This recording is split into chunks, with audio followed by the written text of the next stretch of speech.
The world was dark, but her voice was like a beacon pulling me from despair. I'd lost my sight in a car accident 6 months ago, and with it, my sense of self.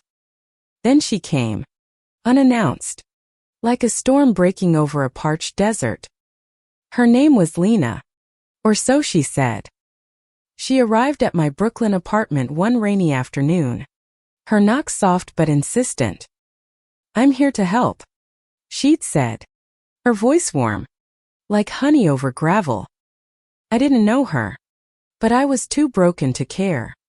My family was distant, my friends scattered, and the world felt like a void I couldn't navigate. So, I let her in. Lena was a stranger, yet she moved through my life with a quiet certainty, as if she'd always known me.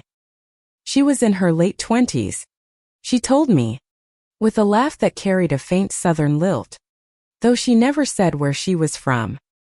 Her hands were gentle, guiding mine to the edges of tables, the handles of mugs, the soft fabric of my clothes.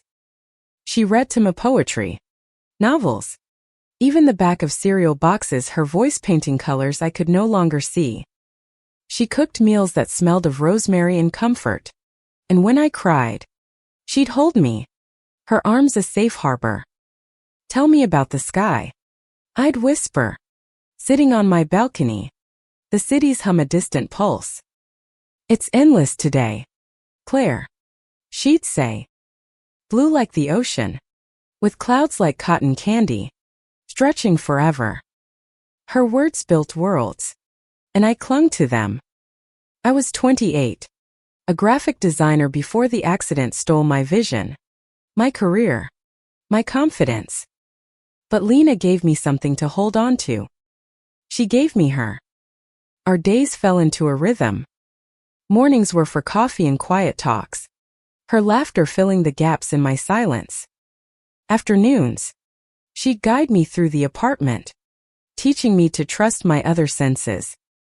"Feel the texture of the wall," she'd say, her fingers brushing mine as she pressed my hand to the cool plaster. Evenings were for stories, hers, mine, or ones we made up together. I'd never felt so seen, even in my blindness. But there was something elusive about her. She never spoke of her past, deflecting questions with a joke or a quick change of subject. "What's the point of looking back?" she'd say, her voice light but edged with something I couldn't place. I didn't push. I was too grateful, too dependent, too in love. Yes, love crept in slowly, then all at once. I'd never been with a woman before, never even considered it. But Lena wasn't just a woman, she was my world. The way her breath hitched when I touched her arm, the way she'd linger when tucking a blanket around me was more than care. It was something deeper, something unspoken but electric. One night, as rain tapped the windows, I reached for her hand. She didn't pull away. "Claire," she whispered, her voice trembling. "You don't know what you're doing." "I know enough," I said, my heart pounding. I couldn't see her face, but I felt her warmth, her hesitation, her want. She leaned in, and her lips brushed mine, soft and tentative, like a question. I answered with everything I had. That kiss changed everything. It was a promise, confession, a tether to a future I dared to imagine. We didn't talk about it after, but we didn't need to. She stayed closer, her touches lingering, her voice softer. I thought we had time. Then the doctor called. A surgery, experimental but promising, could restore my sight. Lena was quiet when I told her, her usual warmth replaced by something distant. "That's incredible, Claire," she said, but her voice was hollow. I didn't understand why. The surgery was scheduled for a month later. Lena stayed by my side, but something shifted. She was still kind, still present, But there were moments when I'd reach for her, and she'd be just out of reach. I told myself it was my imagination, my fear of change. I was wrong. The night before the surgery, we sat on the couch, her head resting against my shoulder. "What happens when you can see again?" she asked, her voice barely above a whisper. "I'll see you," I said, smiling. "And I'll love you even more." She didn't reply. She just held me tighter, like she was memorizing me. The surgery was a success. Light flooded my world, colors and shapes overwhelming after months of darkness. I blinked through tears, the hospital room sharp and vivid. My parents were there, their faces older than I remembered. Friends visited, their smiles bright. But Lena wasn't there. I called her name, my voice hoarse. The nurse frowned. "Who's Lena?" she asked. My parents exchanged glances, confused. "You've been alone, Claire," my mother said gently. "There's been no one here." Panic clawed at me. I insisted they were wrong. Lena had been with me every day, her voice, her touch, her love. How could they not know? I demanded my phone, called the number she'd given me. Disconnected. I described her to everyone, her laugh, her accent, her kindness. No one had seen her. Not my neighbors. Not the delivery guy. Not even the landlord who'd been in and out of my apartment. When I got home, the apartment felt wrong. The books she'd read to me were there, but untouched. The meals she'd cooked, nowhere in my memory could I find evidence of them. Her scent, her presence, was gone. It was as if she'd never existed. But I knew she was real. She had to be. I'd felt her, loved her. And now, with my sight back, I was determined to find her, to understand why she'd vanished, to know if the woman who'd saved me was ever truly mine. I started with the basics. I searched my apartment for any trace of hair on note, forgotten item, anything. Nothing. My phone had no text, no calls, no proof of her existence. But I remembered every detail. The way her hair smelled of lavender. The way her laugh caught like a spark. I wasn't crazy. I wasn't imagining her. I went to the library, scouring public records, social media, anything that might point to Alina in her late 20s with a southern accent. I found nothing. Days turned into weeks, and doubt crept in. Had I conjured her from my loneliness? Was she a delusion born of trauma? But then I'd remember her kiss, the weight of her hand in mine, and I'd know she was real. One evening, I sat on my balcony, the city sprawling before me, its lights a painful reminder of what I'd gained and lost. I closed my eyes, trying to summon her voice. "Tell me about the sky," I whispered, my voice breaking. And then I heard Ida faint hum, like a song she used to sing. My eyes snapped open. Across the street, a woman stood under a street lamp, her silhouette achingly familiar. Blonde hair, slim frame, the same quiet grace. My heart stopped. "Lena," I called, my voice trembling. She turned, her face half lit, and for a moment, our eyes met. Then she was gone, vanishing into the crowd. I ran after her, my vision blurring with tears. But she was nowhere. Just a ghost in the city. I didn't sleep that night. I sat at my desk, scribbling everything I remembered about her, every word, every touch, every moment. I was going to find her. I had to. Because if Lena wasn't real, then neither was the love that had saved me. And I refused to believe that. The search for Lena consumed me.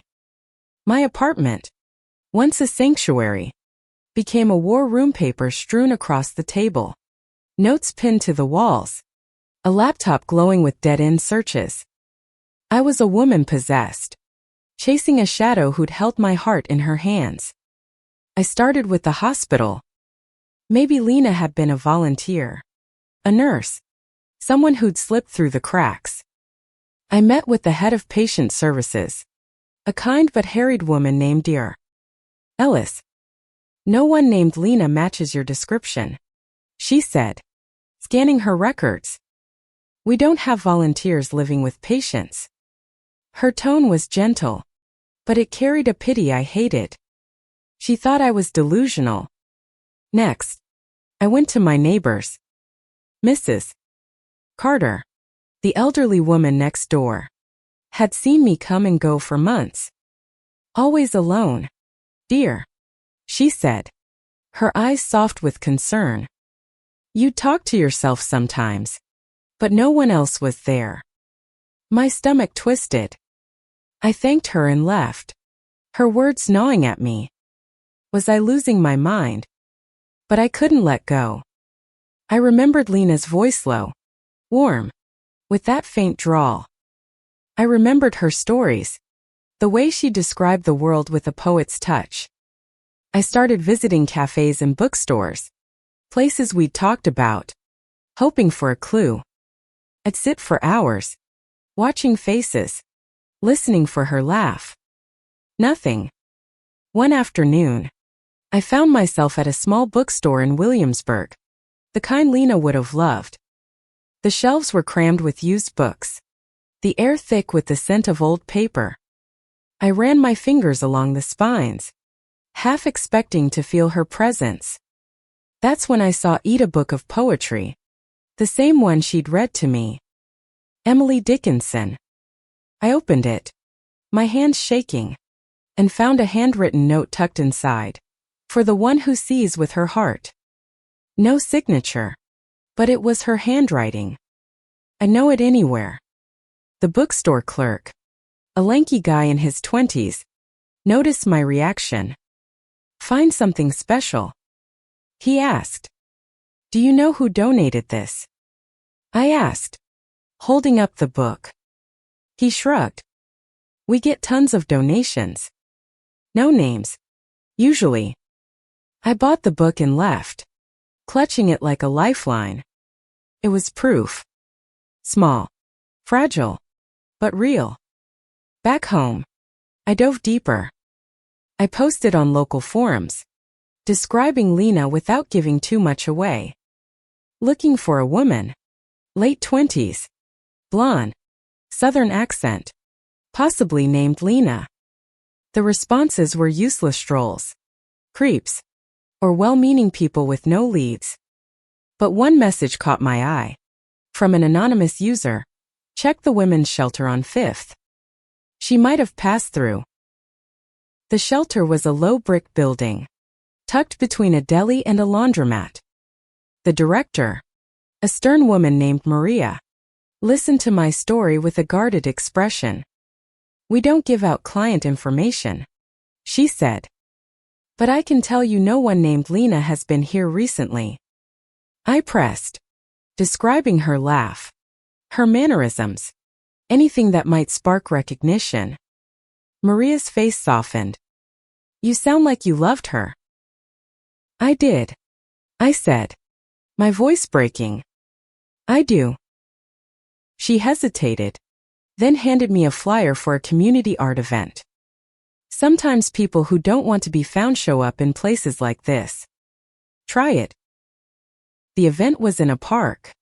A chaotic mix of music, food stalls, and local artists. I wandered through the crowd, the poetry book in my bag, my eyes scanning for her. The air was thick with summer heat, kids laughing, couples holding hands. I felt like an outsider, searching for a ghost. Then I saw here, or thought I did. A woman with blonde hair, her back to me, stood at a booth selling handmade jewelry. My heart raced. Called out, "Lena." She turned, but it wasn't her. Just a stranger with a kind smile. I apologized, my face burning, and kept moving. The day wore on, and despair settled in. I sat on a bench, the poetry book in my lap, and flipped to the note again. For the one who sees with her heart. It felt like a message, a clue meant for me. I closed my eyes, trying to summon her voice, her touch. That's when I heard Ida soft hum, the same song from the night on the balcony. I stood, my pulse racing, and followed the sound. It led me to a small stage where a woman was singing, her voice low and haunting. She wasn't Lena, but the song was hers. I approached her after, my hands trembling. "Where did you learn that song?" I asked. She smiled, surprised. "A friend taught me. She used to come to open mics here. Blonde, kind of quiet, southern accent." My breath caught. "Lena." "I don't know her name," she said. "She stopped coming a few months ago. Said she was helping someone who needed her." I thanked her, my mind reeling. Lena had been here, in this city, in my world. She wasn't a figment of my imagination. But why had she left? Why had no one else seen her? I went home, the poetry book clutched to my chest, and added the singer's words to my notes. I was getting closer. Could feel it. That night, I dreamed of Lena. She was standing in my apartment, her face blurred, her voice clear. "You don't need to see me to know me," she said. I woke with tears on my cheeks, her words echoing. I didn't understand, but I knew one thing: I wasn't giving up. The search became my life. Every lead, no matter how small, was a spark I chased through the labyrinth of New York. The poetry book, the singer's words, the handwritten note, they were pieces of a puzzle I was desperate to solve. Lena was out there, and I would find her. I started with the open mic venues the singer mentioned. I visited dive bars and coffee shops, places with sticky floors and dim lights, where dreamers poured their hearts into microphones. I showed Lena's description to bartenders, performers, anyone who'd listen. Most shook their heads, but a few nodded vaguely, saying they might have seen someone like her. Quiet, blonde, kept to herself. One barista said. She'd sit in the back, sketching sometimes. Sketching. That was new. Lena had never mentioned drawing, but it felt like her another layer of the mystery. I began collecting these fragments, piecing together a shadow of her life. She'd been a wanderer, seemed, moving through the city's underbelly, leaving whispers but no footprints. I went to art supply stores, hoping to find someone who'd sold her sketchbooks or pencils. One clerk, an older man with kind eyes, remembered a woman matching her description. She bought charcoal pencils, he said. Said she was drawing someone she loved. My heart ached. Was that someone me? I bought a sketchbook and charcoal, as if holding them might bring me closer to her. Back home, I tried to draw, mimicking what I imagined she'd do. My lines were clumsy, but it felt like a connection, however faint. Weeks passed, and the trail grew cold. I was burning out, my savings dwindling, my freelance work neglected. My parents called, urging me to move on. "You're chasing a ghost, Claire," my mother said. I hung up, angry, but her words lingered. What if she was right? Then came a breakthrough. I was at a community center, another lead from the shelter's flyer, when I saw a bulletin board covered in flyers and sketches. One caught my eye, a charcoal drawing of a woman's face. Her eyes closed, her expression serene. It was me. The curve of my jaw, the tilt of my lips, I knew it instantly.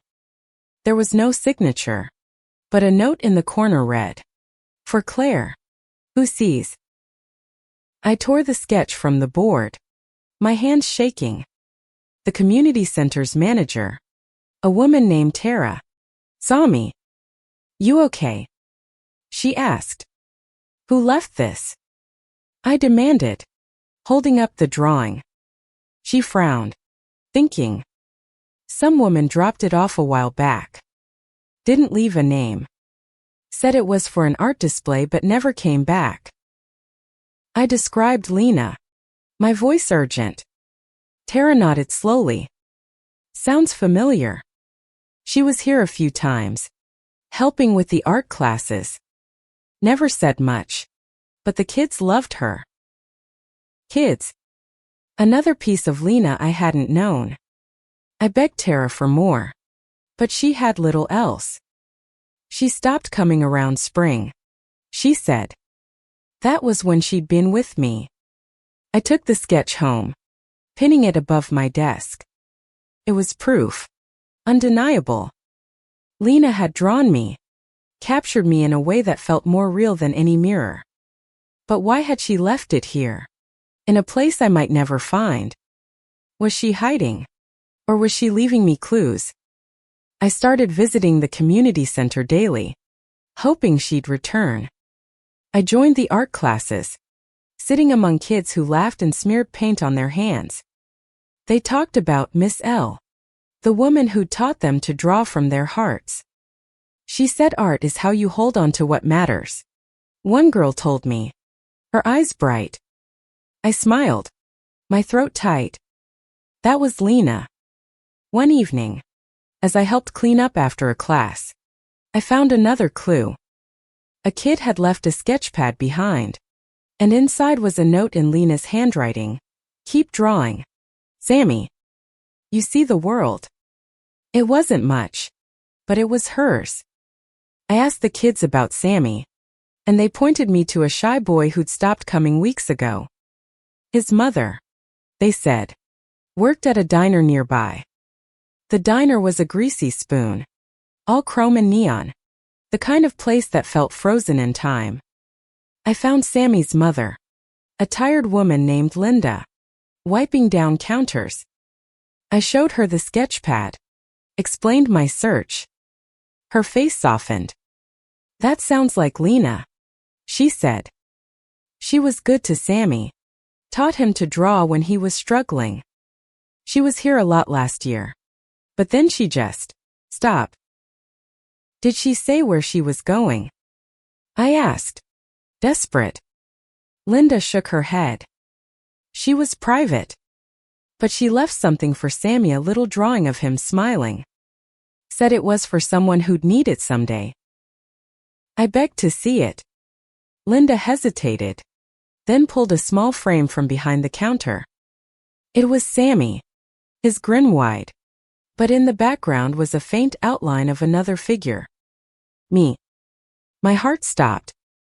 Lena had been weaving me into her world, leaving pieces of me everywhere. But why? I left the diner, the sketchpad and drawing tucked into my bag. I was closer, but the questions were louder. Why had she vanished? Why had she hidden herself from everyone but me? And why, when I'd needed her most, had she been there, only to disappear when I could see? That night, I sat with her drawings, tracing the lines she'd made. They were more than art, they were her heart, her truth. I didn't know if I'd ever find her, but I knew I'd never stop trying. Because Lena wasn't just the woman who'd cared for me. She was the woman who'd made me whole. The drawings were my map now, each line a thread pulling me closer to Lena. The sketch of me, the one of Sammy, the note in the poetry book, they were her fingerprints, scattered across the city. I wasn't just searching for her. I was searching for the truth of who she was and why she'd left me. I went back to the diner, hoping Linda might remember more. She didn't, but she gave me Sammy's address. "He's a good kid," she said. If Lena meant something to him, He might know something. I thanked her, my heart pounding with a mix of hope and dread. Every lead felt like it could be the one that broke me. Sammy lived in a cramped apartment in Queens, the kind of place where the walls seemed to hold 1,000 stories. His mother let me in, her eyes wary but kind. Sammy, a lanky 12-year-old with a mop of dark hair, sat at a kitchen table, sketching. I showed him the drawing Lena had made of him. His face lit up. "That's from Miss L," he said, his voice soft. "She said I was good at seeing things other people miss." I smiled, my chest tight. "She said something like that to me too. Do you know where she went?" Sammy shook his head. "She stopped coming to art class. Said she had to help someone who needed her more." His eyes flicked to me, curious. "Was that you?" "I think so," I said, my voice barely steady. I asked if he had anything else from Hair on Note. Another drawing. Anything. He hesitated, then pulled a small notebook from his backpack. Inside were sketches, mostly his, but a few were Lena's. One showed a park bench under a tree, a woman sitting alone, her face obscured. In the corner, in Lena's handwriting, was a single word: home. I asked Sammy where the bench was. He shrugged. She drew it a lot. Said it was her favorite place to think. I thanked him, promising to return the notebook, and left with a new spark of hope. A bench. A park, it was something. New York has countless parks, but I started with the ones closest to the community center. I wandered through Prospect Park, Central Park, smaller green spaces tucked between buildings. Days blurred into each other, my sneakers wearing thin, my eyes scanning every bench for a sign of her. I carried her drawings, showing them to joggers, dog walkers, anyone who might have seen her. Most shook their heads, but one older man, feeding pigeons in Brooklyn Bridge Park, paused.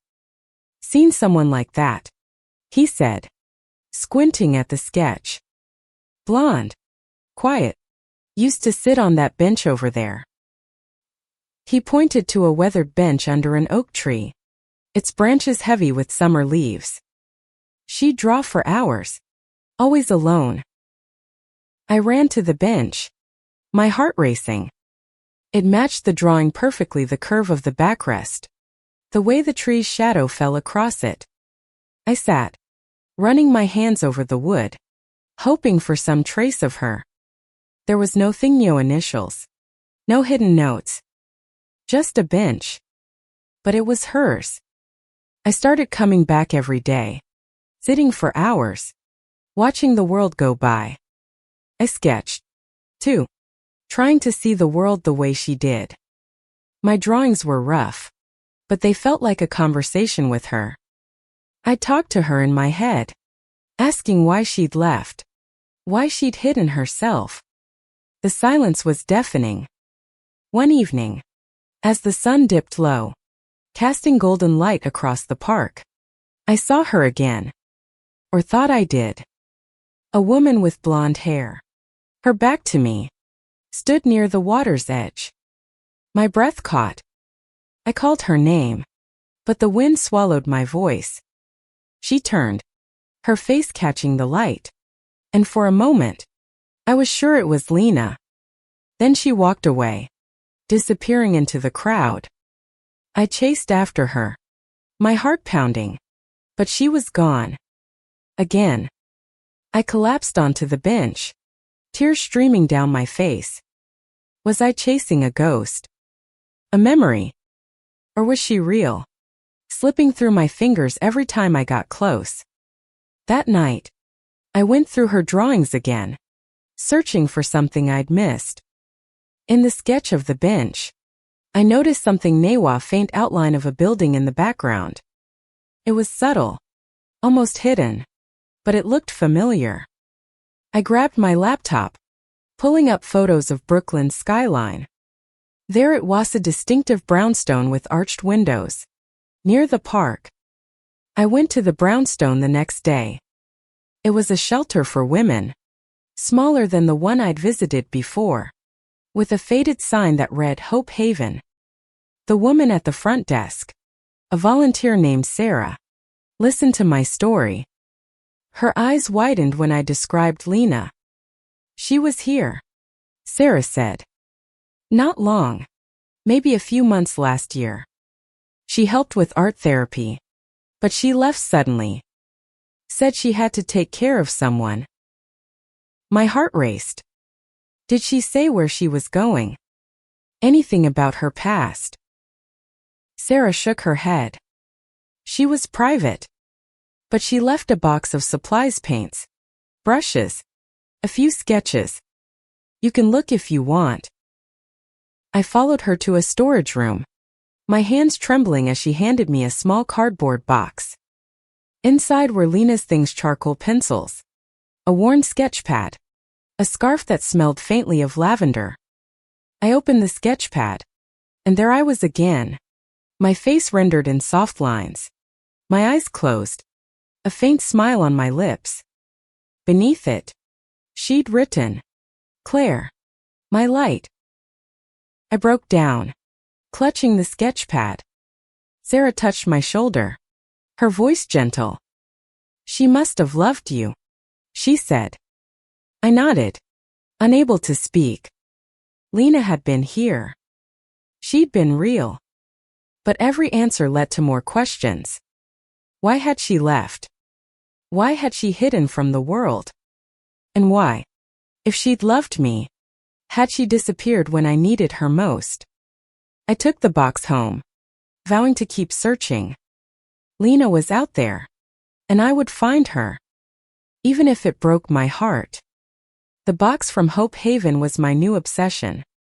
I spread its contents across my kitchen table: pencils worn to stubs, a sketchpad filled with Lena's delicate lines, and that scarf, its lavender scent fading but still hers. Each item was a piece of her, but they weren't enough. I needed answers. I started with the sketchpad. Page after page showed glimpses of her world: trees, benches, faces of strangers, and me, over and over. One sketch stopped me cold. A woman, older, maybe in her 50s, with tired eyes and a gentle smile. Beneath it, Lena had written, Mama, forgive me. My breath caught. Was this her mother? A clue to her past. I went back to Sarah at Hope Haven, showing her the sketch. Her face softened. That looks like someone Lena talked about once, she said. She didn't say much, just that she'd lost someone important. I thought she meant a friend, but maybe it was family. I asked if Lena had ever mentioned where she was from. Sarah shook her head. She was careful, like she was running from something. But she did say she loved the coast somewhere south. Maybe Georgia or the Carolinas. The South. It fit her accent, her warmth. I started searching online, focusing on coastal towns in Georgia and the Carolinas. Called shelters, art centers, even small-town libraries, describing Lena and the woman in the sketch. Most calls led nowhere, but one librarian in Savannah paused. Sounds like someone I knew years ago, she said. Not Lena, but a woman who ran an art program. She had a daughter who left town suddenly. Never heard from her again. My heart raced. Do you have a name? Margaret Hale, she said. The daughter's name was Eleanor, I think. Eleanor. Not Lena, but close. I asked for more, but the librarian had little else. Margaret had passed away years ago, and Eleanor had vanished after. I thanked her, my mind spinning. Was Lena Eleanor? Was she hiding from her past? I kept digging, using the name Eleanor Hale, Social media was a dead end, no profiles. No traces. But a public records search turned up an old address in Savannah, tied to Margaret Hale. It was a long shot, but I booked a flight. I had to know. Savannah was humid and heavy with history. Its streets lined with moss-draped oaks. The address led to a small house. Its paint peeling.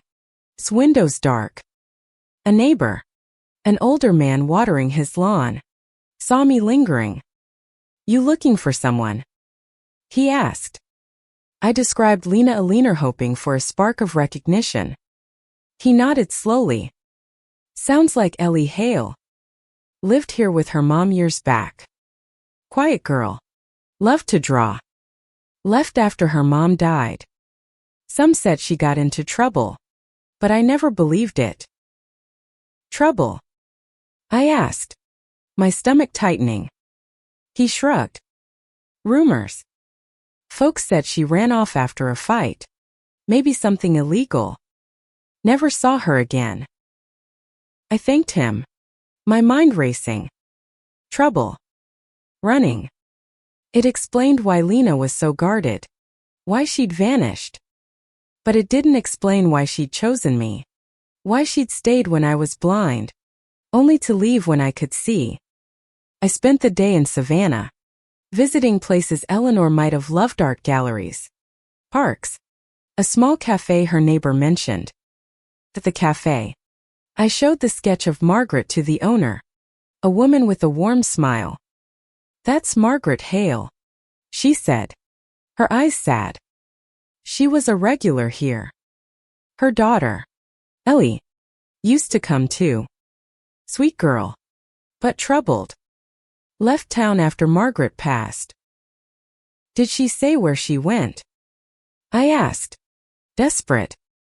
The owner shook her head. "She didn't talk much. But she left a drawing once. Said it was for her mom's memory." She pointed to a framed sketch on the walla tree, its branches heavy with blossoms. A bench beneath it. It was the same bench from Lena's sketchpad. I left the cafe, the weight of her past settling over me. Eleanor Hale. Not Lena. A woman running from something: grief. Guilt. Maybe worse. But she'd found me. Cared for me. Loved me. Why? Back in New York, I couldn't let go. I went back to the bench in Brooklyn Bridge Park. The one she'd drawn. It was my ritual now. Sitting there at dusk. Sketching. Waiting. Hoping. One evening, a woman approached a street artist selling her work. She saw my sketchpad, the drawings I'd copied from Lena's. "You're good," she said. "Reminds me of someone I knew. She used to sell her art here." My heart stopped. Blonde. Southern accent. Late 20s. She nodded. "Yeah. Didn't talk much. But her drawings were magic." She stopped coming around spring. I showed her the sketch of me. Her eyes widened. That's her style. She was always drawing someone. Said it was her way of holding on. Holding on to what? I asked, my voice shaking. The artist shrugged. Didn't say. But she seemed sad. Like she was carrying something heavy. I thanked her, my mind reeling. Lena Leonore was out there, leaving pieces of herself for me to find. But why? Was she testing me? Protecting me? Or was she saying goodbye? That night, I sat with her scarf, the lavender scent barely there. I closed my eyes, picturing her face, her laugh, her touch. Why did you leave me? I whispered. The silence was unbearable, but I wouldn't stop. I'd follow her trail to the end, no matter where it led. The trail was fading, but I clung to it like a lifeline. Lena Aliner had left a constellation of clues, each one a star pointing to her. The scarf, the sketches, the bench, they were her. even if no one else could see her. I was running out of leads, but I wasn't ready to let her go. I went back to Savannah, chasing the ghost of Eleanor Hale. The neighbor's words trouble. Running haunted me. I needed to know what she'd been fleeing from.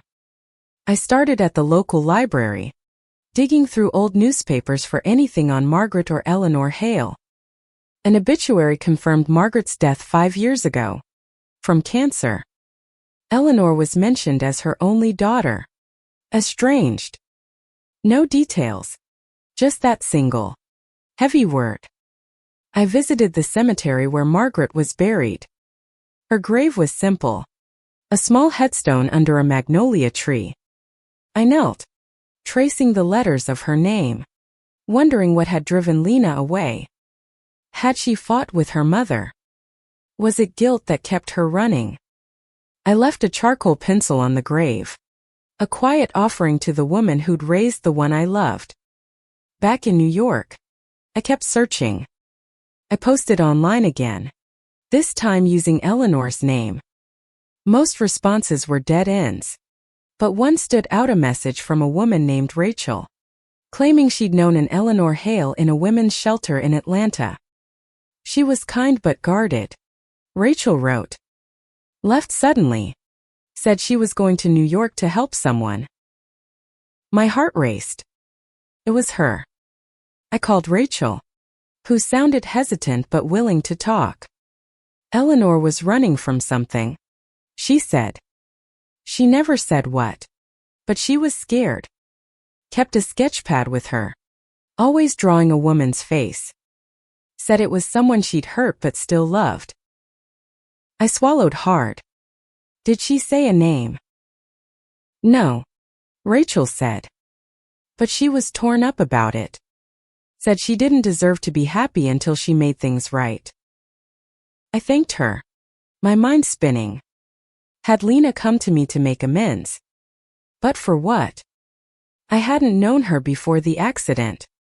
Or had I? Doubt crept in, but I pushed it away. I knew her love. It was real.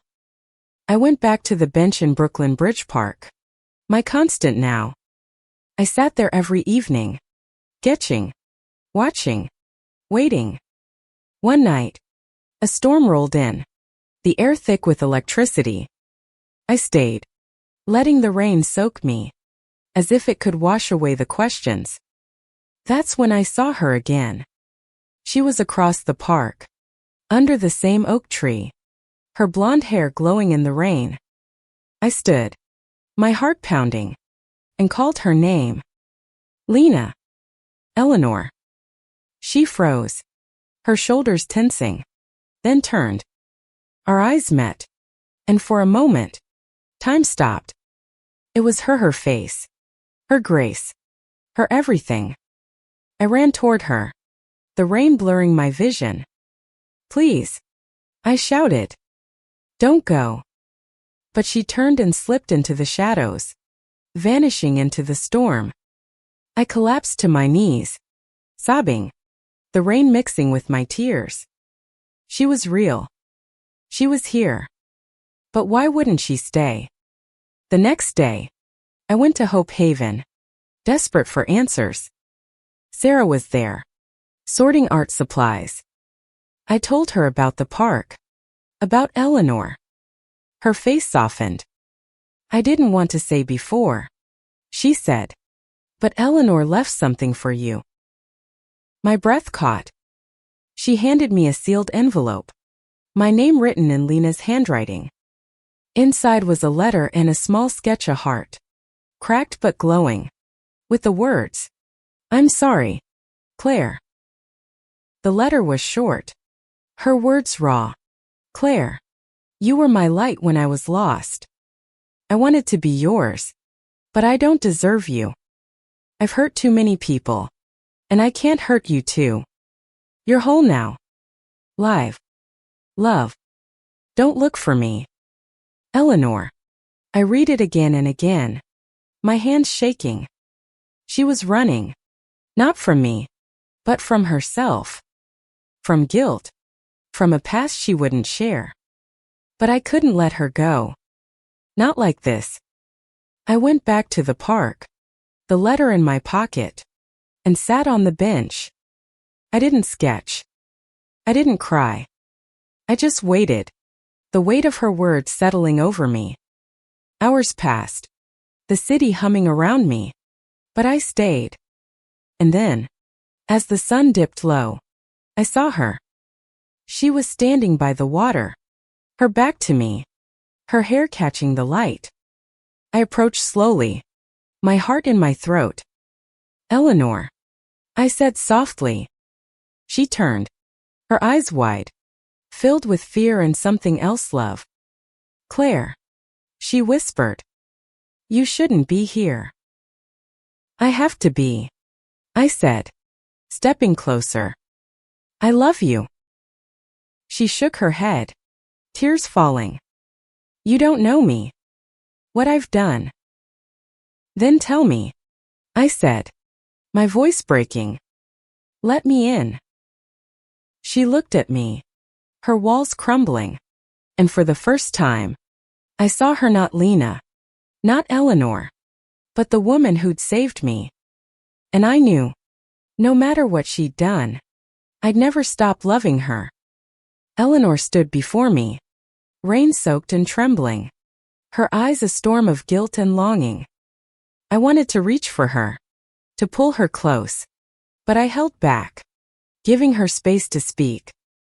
The park was quiet, the city's hum fading into the background, as if the world knew this moment was ours.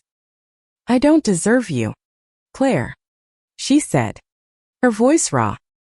"I never did." "Then why did you stay?"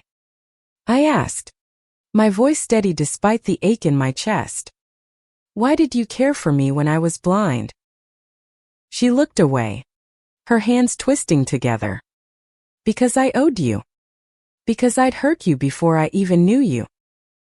I frowned, confused. We didn't know each other before the accident. She shook her head, tears mixing with the rain. "We did. You just don't remember." My heart stopped. I searched her face, looking for answers, but all I saw was pain.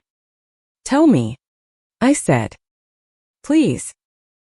She took a shaky breath, her story spilling out like a dam breaking.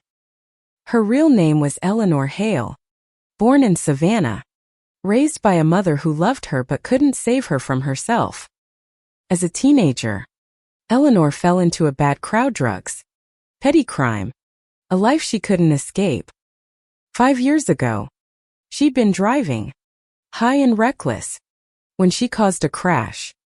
She fled the scene, leaving behind a wrecked car and a woman injured. I stood frozen, the pieces falling into place. The accident that took my sight. The guilt that drove her to find me.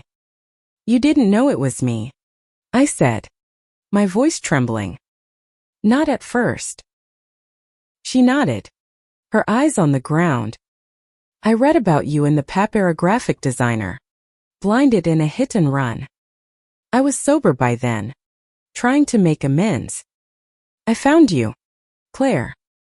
I wanted to help, to fix what I'd broken. But then, you fell in love." I finished, my voice soft. Her eyes met mine, raw and unguarded. "I didn't mean to. I was supposed to help you. Not this." She gestured between us, her hands shaking. "When you got the call about the surgery, I knew I couldn't stay. If you saw me, if you ever found out, you'd hate me." I stepped closer, my heart pounding. "I don't hate you, Eleanor. I love you." She flinched, like the words were a blow. "You shouldn't. I'm a coward. I ran from my mom, from you, from everything." I reached for her hand, holding it tightly. "You came back. You cared for me when I had nothing. You gave me hope, love, a reason to keep going. That's not a coward." She sobbed, her walls crumbling. I don't know how to be enough for you. You already are, I said, pulling her close. She resisted for a moment, then melted into me, her arms wrapping around me like they had all those months ago. We stood there, rain falling, the world blurring around us. For the first time, I saw her not just the woman who'd cared for me, but the woman who'd been running from her own heart. We went back to my apartment, the place where it all began. Over coffee, she told me everything: her mother's death, her guilt, her years of trying to atone. She'd found me through a news article, tracked me down, and stayed because she couldn't bear to leave me alone. But when my sight returned, her fear of being exposed had overwhelmed her. I thought you'd see me and know, she said, her voice barely above a whisper. I thought you'd see the truth and hate me. I took her hand, tracing the lines of her palm. I see you now. And I still love you. She looked at me, her eyes searching mine. How can you forgive me? Because you forgave yourself enough to help me, I said. That's enough. It wasn't easy. The truth of her past, the accident, lingered like a shadow. But we faced it together. Eleanor turned herself in, confessing to the hit and run. The police were lenient: her sobriety, her efforts to make amends, and my testimony softened the consequences. She was given community service, a chance to keep rebuilding. We rebuilt, too. Slowly, carefully, we learned each other again. She moved back into my apartment, this time as herself: no secrets, no masks. We'd sit on the balcony, her sketching, me watching the sky she'd once described. Tell me about the sky, I'd say, smiling. It's yours, she'd reply, her hand in mine. All of it. Months later, we started an art program at Hope Haven, teaching kids like Sammy to draw from their hearts. Eleanor's sketches filled the walls, each one a piece of her redemption. And mine. Because in finding her, I'd found myself not the woman I was before the accident, but someone stronger, someone who loved fiercely, flaws and all. One evening, as we sat on our bench in the park, the city glowing around us, I turned to her. Was it really you? I asked, half teasing, half serious. The woman who cared for me. She smiled, her eyes bright. It was always me, Claire. It always will be. And I believed her. Because love, like sight, isn't just about what you see. It's about what you choose to hold on to, even when the world goes dark.